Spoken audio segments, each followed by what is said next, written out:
shall not regret the going, despite a sharp tussle with typhoid fever. For one can live and learn much in a month. A good fit of illness proves the value of health. Real danger tries one's mettle, and self-sacrifice sweetens character. The worth of life lies in the experiences that fill it, and this is one which cannot be forgotten. All that is best and bravest lies in the hearts of men and women.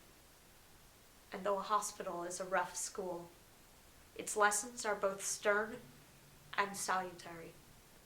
And the humblest of pupils there, in proportion to their faithfulness, learns a deeper faith in God and in themselves. I, for one, would return tomorrow if I could, for the amount of pleasure and profit I got out of that 1 month compensates for all afterpangs. You ask if nurses are obliged to witness amputations as a part of their duty?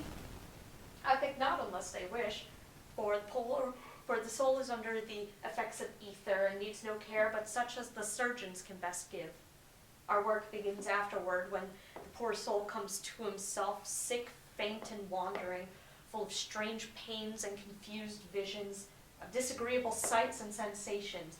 Then we must tend and sustain, practicing and preaching patience, until sleep and time have restored courage and control.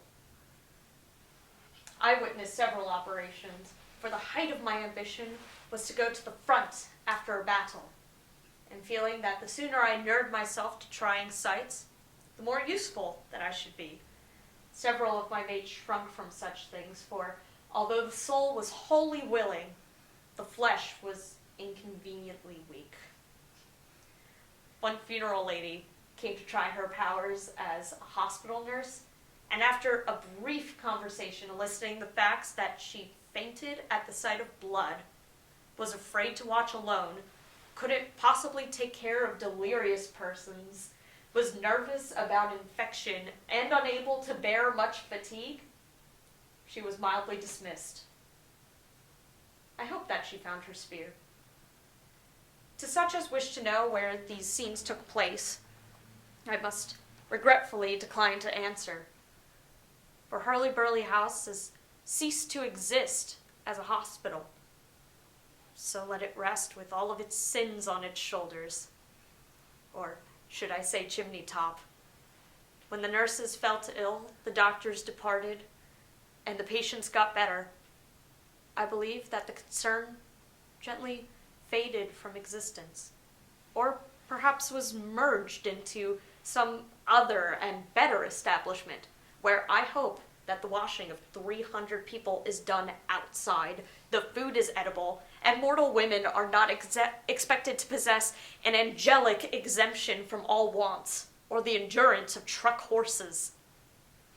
Since the appearance of these hasty sketchings of my hospital life, I have heard from several of my comrades at the hospital, and their approval assures me that I have not let sympathy and fancy run away with me, as that lively team is apt to do when harnessed to a pen. As no two people can see the same things with the same eyes, my view of hospital life must be taken through my lens and held for what it is worth.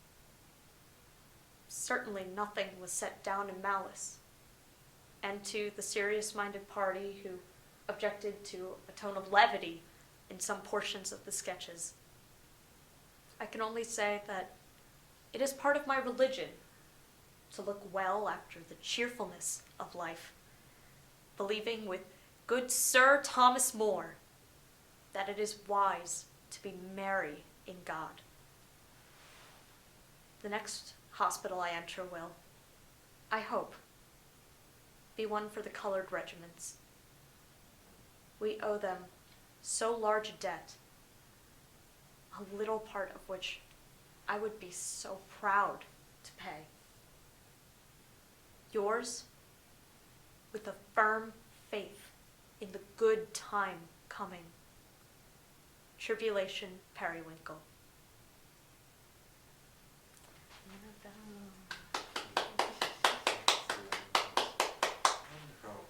Awesome. Why don't you get our costume?